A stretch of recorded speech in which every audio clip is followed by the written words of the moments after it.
Across the Golden Plains, from the misty orchards of the East Coast to the endless fields of the Midwest, a quiet race is unfolding, one that determines the rhythm of an entire nation. Every autumn, as the air cools and daylight shortens, millions of American farmers rise before dawn, ready to bring in their year's labor before winter's frost claims the land. This is the great harvest season of 2025, a time of urgency, precision, and pride. In this journey, we'll travel across America's heartland, following the rhythm of machines and the strength of human hands as they gather the fruits, vegetables, and grains that feed the world. The symphony of the harvest each year. The harvest becomes a symphony, a harmony of engines, footsteps, laughter, and the rustling of crops in the wind. From the red apple orchards of Washington to the sugarcane fields of Louisiana, each crop tells a story of patience, skill, and an unbreakable bond between farmers and their land. Today, our journey begins under a crisp blue sky, where the morning mist still clings to the leaves. Trucks hum in the distance, baskets are stacked high, and the smell of ripening fruit fills the air. The apple harvest, a handcrafted tradition, our first stop takes us to the vibrant red apple orchards of Washington, Michigan, and New York regions, known as the beating heart of America's apple industry. Here, the trees stand heavy with fruit, shiny crimson globes that reflect the early sunlight. This year's output is expected to reach nearly 11.7 billion pounds, and yet, despite advances in mechanization, the apple remains one of the few crops still harvested entirely by hand. Farmers, many of whom have worked these orchards for generations, move quietly between the rows. Each apple is carefully examined, the stem gently twisted, the skin checked for bruises before being placed softly into a padded basket. Their work begins before sunrise, when the air is still cool and the fruit firm. The chill of morning helps prevent wilting and keeps the apples crisp. When the picker's canvas bags are full, they open the bottom flap, letting the apples roll gently into large padded bins, protecting each stem and delicate skin. Though handpicking requires far more labor than machines, the results speak for themselves. Every apple uniform, flawless, and gleaming a reflection of craftsmanship that ensures the highest export quality. This is not just farming, it's artistry, passed down through generations. Sweet corn, the rush against time, leaving the orchards behind. Our cameras sweep across the golden fields of sweet corn in Illinois and Florida, where an entirely different kind of harvest takes place. Here, time is the enemy. Every ear must be picked at peak ripeness when the kernels are bursting with sugar, because even a delay of a few hours can make the sweetness fade. In these vast fields, the harvest is a dance of steel and speed. Rows of massive, specialized machines glide effortlessly across the land. Their blades slice cleanly through the stalks, cutting each ear in perfect rhythm. Conveyors lift the corn and pour it onto trucks waiting nearby, ready to rush the harvest toward cold storage facilities or processing plants. For American farmers, timing is everything. Each minute saved preserves the natural sugar that defines sweet corn's flavor. On average, nearly 90 million acres of corn are planted each year across the United States, most concentrated in the Heartland region. Of that, roughly 6 billion pounds of sweet corn are harvested annually, enough to fill millions of dinner tables from coast to coast. The machines never rest, and neither do the people. From sunrise to sunset, the hum of engines echoes across the plains, a sound that every Midwestern family recognizes, the anthem of harvest. Sugarcane, the power of mechanization. Further south, in the lush wetlands of Louisiana and Florida, the air hums with a different kind of energy. This is sugarcane country, and it's one of the most powerful sights of the American harvest season. Under the burning southern sun, towering green stalks stretch endlessly to the horizon. Here, the harvest combines raw strength with engineering precision. At the front of a sugarcane harvester, massive rotating blades cut the cane close to the ground. Above them, leaf strippers and fans blow away tops and debris, leaving only the clean, sweet stalks. Within seconds, those stalks are chopped into short, manageable segments and carried up a conveyor belt onto waiting trailers moving beside the machine. Each harvester can collect between 1 and 2 million pounds of cane per day, a staggering figure that shows how far agriculture has come. The 2025 season is expected to produce around 76 billion pounds of sugarcane, keeping the U.S. among the world's top producers. In Florida, the harvest begins in October and runs until early spring. Because sugarcane loses sweetness quickly, each load is taken to processing mills within just a few hours of cutting. The result, pure golden crystals of sugar, sweet proof of an industry that merges technology with tradition. Onions, patience in the soil thousands of miles away, in the fields of Idaho and Oregon, the story slows down. The air is dry and earthy, carrying the faint, pungent scent of onions ready to be lifted from the soil. Farmers know the exact moment to begin when the leaves turn yellow, dry, and fall over. That's the signal the bulbs are mature and ready for long-term storage. Harvesting onions is delicate work. Each bulb is pulled carefully from the soil, making sure the thin outer skin, the natural layer of protection, remains intact. Once pulled, the onions are spread out across the field for a week or more. The sun does the curing, drying the skins and sealing in flavor while reducing moisture that could cause rot in storage. When they're ready, farmers gather the onions and sort them by size and quality. Perfect bulbs are packed into mesh bags or ventilated crates, then stored in cool, dry warehouses until shipment. In total, the United States plants about 125,000 acres of onions, producing over 6.7 billion pounds each year. The Northwest alone, Idaho and Oregon, accounts for roughly 40% of that yield. For these farmers, every bulb represents weeks of care, watering, weeding, watching the skies, and the reward is a crop that brings both pride and profit. Cranberries, the floating ruby of the North now, let's head to Wisconsin and Massachusetts, where autumn paints the bogs crimson. Here grows one of North America's most iconic fruits, the cranberry. Unlike most crops, cranberries are not plucked from vines by hand. Instead, farmers flood their bogs with water, turning them into mirror-like ponds. As the water rises, thousands of ruby-red berries float to the surface, released from their vines by machines that gently stir the water. From above, the sight is magical, a red sea shimmering under the autumn sun. Workers and waiters guide booms across the water, corralling the floating berries into clusters.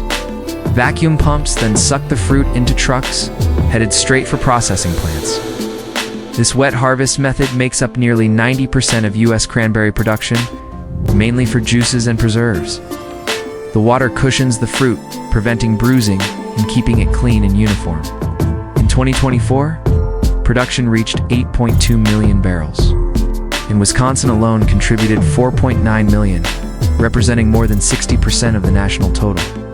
The cranberry industry now generates over $1 billion in value, supporting thousands of jobs across the northern states.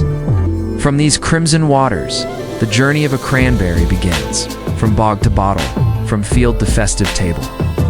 Almonds, California's golden treasure, as our journey continues west. We arrive in California, where another harvest dominates the landscape, the almond season. Its production forecast at nearly 3 billion pounds in 2025, California remains the undisputed world leader in almond farming. Under the blazing sun, the fields stretch endlessly, row after row of sturdy almond trees. But here, human hands don't do the picking machines do. Specialized harvesters drive up to each tree, clamp onto its trunk, and shake vigorously for a few seconds. In that short burst, thousands of ripe almonds rain down like golden hail, covering the ground. Next, sweepers move through, gathering the almonds into long, tidy rows. Loaders then scoop them up and carry them to drying yards or processing facilities. Once hulled and dried, these nuts are grated, packaged, and exported worldwide, from almond milk to chocolate bars to fine pastries. California's almond orchards cover more than 1.6 million acres, a testament to both innovation and resilience in one of the most climate-challenged states in the nation. The hum of shakers, the dust rising in the warm air, and the steady rhythm of machines. This is the sound of California's golden harvest. Grapes, the art of hand harvesting finally, for this part of our journey. We return to something more timeless, the hand-harvested vineyards of California. Here, the harvest isn't just about production, it's about tradition and taste. The table grape season peaks from late summer through early fall. Under the dappled light of morning, skilled pickers move gracefully between rows of vines. In one hand, they carry a small pair of shears. With the other, they gently lift each plump cluster of grapes, snipping the stem with precision. Every bunch is inspected. Only the fully ripe, evenly colored, and unblemished grapes are chosen. To preserve freshness, they are packed right there in the field, minimizing handling and bruising. Some of these grapes will appear fresh on grocery shelves. Others will embark on a longer journey to become fine Californian wines. California accounts for nearly 99% of all fresh grapes grown in the United States, with more than 120,000 acres dedicated to vineyards. For these farmers, each cluster represents months of care, sun, soil, and skill, combining to create one of the world's most beloved fruits. The heartbeat of the land as the sun sets over the fields, machines slow to a stop, and workers gather their tools. From apples to almonds, onions to grapes, this is only the beginning of America's harvest journey. But even here, in the quiet that follows, there's a shared understanding tomorrow. The work continues. Because the harvest never truly ends. It is the heartbeat of the land, steady, unyielding, and full of life. As dawn fades into the pale light of morning, the deck of the ship bursts into life once more. The sound of steel grinding against steel, the rumble of heavy winches, and the shouts of crewmen blend together like an industrial symphony. Every movement is deliberate, every action rehearsed 1,000 times. Out here, mistakes are unforgiving. The crew stands in formation, wearing thick waterproof suits, faces hardened by salt and wind. Their eyes are fixed on the horizon, a vast, endless expanse of silver and blue. Below them lies the kingdom of the crab, a realm of cold darkness where survival depends on strength, timing, and instinct. The cages that were lowered into the depths hours earlier now begin their return. The winch roars to life, pulling up hundreds of meters of thick, icy rope. The anticipation is electric. Each man silently hopes for a heavy load, a sign that the ocean has been generous tonight. And then, with a final heave, the first steel cage breaks through the surface, glistening under the weak morning sun. The crew erupts in cheers. Inside the cage, hundreds of crabs crawl over each other, their shells flashing shades of red and orange. It's a sight that never fails to thrill, proof that the ocean, despite her fury, still rewards those who dare to challenge her. But the joy is short-lived. The crew moves quickly, working with military precision. The cage is unlatched, its contents dumped onto the sorting table. Crabs scuttle in every direction, claws snapping wildly. Crew must sort them fast. Males from females, legal size from undersized. Every crab is inspected by hand, a test of both skill and endurance. In this line of work, efficiency is survival. The ocean does not wait. Nearby, the ship's captain watches from his perch in the wheelhouse. His hands grip the railing, his gaze fixed on the radar screen and the restless sea beyond. He's been doing this for over 20 years. He knows the risks, sudden storms, rogue waves, equipment failure, or even frostbite. But he also knows the reward. A good haul can mean tens of thousands of dollars in a single trip. A bad one can leave them struggling to cover fuel costs. As another cage comes up, heavier than the first, the deck vibrates from the weight. The men shout encouragement to one another, their breath visible in the icy air. Their gloves are soaked, their backs ache, yet they continue tirelessly. For them, this is more than just work. It's survival, pride, and tradition. Back in the galley, the cook, a burly man named Lars, prepares steaming bowls of soup. It's a small comfort in this world of cold metal and salt water. When the men rotate off the deck, they slump into chairs, hands trembling as they hold their bowls. Their faces are red from the wind, but their spirits remain unbroken. Between bites, stories are exchanged about home, family, and the sea. Some talk about their children waiting for them, others about lost friends swallowed by the waves. Every man here carries a memory of both victory and tragedy. Outside, the work continues. Dozens of cages rise and fall through the dark water, each one a gamble. Some come up full, others nearly empty. The captain adjusts their position using sonar data, trying to read the invisible signs of where the crabs might be moving. It's part science, part instinct, a dance between man and nature that few truly master. As the day stretches on, the sea grows rougher. The wind picks up, howling through the masts. Waves crash against the hull, sending cold spray across the deck. The crew braces themselves, tightening ropes and securing gear. Even in this chaos, their focus never wavers. Because out here, there is no backup, no rescue close by. Just you, your ship, and the endless, unforgiving sea. Then comes a moment of silence. The storm subsides slightly. The horizon clears, revealing a faint glow of orange as the sun dips lower. The men take a moment to breathe, staring out at the vast expanse that has both fed and tested them for generations. One of the older deckhands mutters softly, "She's calm now, but don't trust her too long." The others nod. Every fisherman knows that the sea gives only to those who respect her and takes from those who forget. By nightfall, the ship's deck is lined with cages stacked high, a mountain of treasure pulled from the deep. The crew, exhausted yet satisfied, begins the careful process of storing the catch in chilled seawater tanks. Temperature, pressure, oxygen, every detail matters. The crabs must remain alive and healthy until they reach the processing plant thousands of miles away. Inside those tanks lies a fortune, a cargo worth hundreds of thousands of dollars. But the journey is far from over. Ahead lies the next challenge, navigating through the treacherous waters back to port, where these crimson giants will begin the next phase of their transformation. From wild creatures of the deep to one of the world's most sought-after delicacies, the ocean may be merciless, but for these men, she is also home, a place of danger, beauty, and endless mystery. When the final cages are secured and the engines rumble to life, the ship begins its long journey back to port. The Bering Sea, though calmer now, still moves with slow, heavy swells. The men lean against the railing, staring out into the endless gray horizon, exhausted, silent, but proud. Below deck, hundreds of live crabs rest in oxygenated seawater tanks, their legs clattering softly against the steel walls.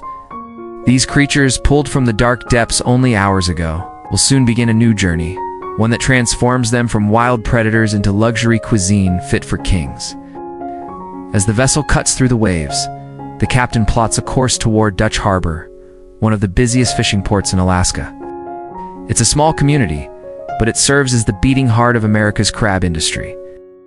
The harbor is filled with vessels of every size, each carrying tons of seafood that will feed the world. When the ship finally docks, the dockside crew rushes into motion. The air is filled with the hiss of hydraulic cranes and the rhythmic clanging of steel hooks. Every tank of live crabs is carefully lifted, weighed, and transferred into insulated containers filled with chilled seawater. Each step must be done with precision. These crabs are worth thousands of dollars, and every loss counts. Inside the nearby processing plant, the temperature drops sharply. Workers in white suits, gloves, and hairnets move like clockwork under the bright industrial lights. Here, the transformation begins. The first stage is sorting. Conveyor belts carry live crabs through a maze of machinery where workers separate them by species, size, and quality. Only the healthiest, most vibrant crabs, those with thick shells and strong movement, are selected for export. Each crab is then stunned and humanely prepared before processing. The plant runs with military precision, not a second wasted, not a motion out of place. The crabs are cleaned, washed, and cooked in massive stainless steel vats, filled with carefully monitored boiling seawater. Steam fills the air as hundreds of bright red shells rise to the surface, glistening like rubies. The aroma is unmistakable, rich, salty, and slightly sweet. This is the scent of the ocean's reward. Once cooked, the crabs are rapidly chilled and flash frozen to preserve their delicate flavor. Modern freezing technology ensures that each crab maintains its freshness even after thousands of miles of transport. Some are packed whole, their brilliant shells intact. Others are carefully disassembled legs, claws, and body meat separated and sealed in vacuum-packed bags. Every package is labeled with its origin, date, and batch number. Nothing is left to chance. From this point forward, each crab is traceable, from the exact fishing vessel to the processing line it passed through. Meanwhile, the plant's quality control team inspects every shipment with microscopic precision. They test for temperature, salinity, and even micro-level freshness. Any batch that doesn't meet the highest standard is immediately rejected. It's an astonishing blend of nature and technology, a partnership between human precision and the raw power of the sea. As night falls over the harbor, trucks line up outside the plant. Their refrigerated trailers are cooled to near freezing.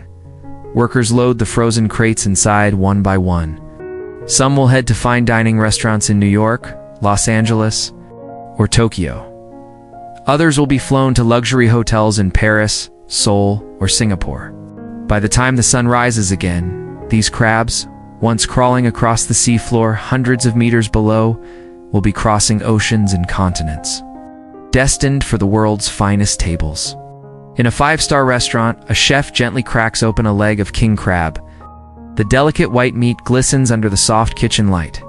A sprinkle of sea salt, a touch of lemon, and the dish is complete, simple, yet extraordinary. Diners savor the flavor, unaware of the harsh winds, the roaring seas, and the sleepless nights that brought this delicacy to their plates. Behind every bite lies a story of courage, precision, respect for nature. A story written by the hands of those who brave the cold to harvest the ocean's hidden treasure. Out on the deck of another ship, far from the glittering cities, another crew prepares to set sail. The cycle begins again. Steel cages, roaring engines, endless waves. For them, it's not just a job. It's a way of life, passed down through generations of fishermen who've learned to read the sea like an ancient book. They know that every catch is a gift, that every storm is a lesson, and that true wealth doesn't come from what you take from the ocean, but from what you learn while living with it.